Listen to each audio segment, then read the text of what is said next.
চলো আজকের রেসিপি হচ্ছে ফ্রায়েড রাইস। তার জন্য এখানে সুন্দর করে বাসমতি চাল নিয়ে ভালোভাবে জল দিয়ে ভিজিয়ে রেখেছিলাম। আর এখানে নিয়েছি গাজর, ক্যাপসিকাম, মটরশুঁটি আর বিনস কুচি। আর প্রথমে কড়াইতে জল গরম করে তেজপাতা, গোটা এলাচ, লবঙ্গ, দারুচিনি আর পরিমাণ মতো সাদা তেল দিয়ে তারপরে ধুয়ে রাখা চালটা দিয়ে দেবো। দিয়ে যখন 60% সেদ্ধ হয়ে আসবে তখন এর মধ্যে দিয়ে দিতে হবে মটরশুঁটি।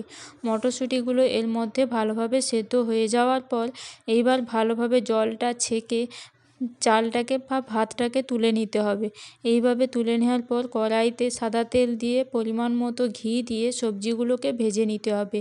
পরিমাণ মতো লবণ দিয়ে সুন্দর করে লালচে করে সবজিগুলোকে প্রায় ভাজা হয়ে গেলে এর মধ্যে কাজু কিশমিশগুলো দিয়ে ভালোভাবে আবারও আমি ভেজে নেব। এবার ভাজা হয়ে গেলে সেদ্ধ করে রাখা ভাতটা আমি এর মধ্যে দিয়ে দেব।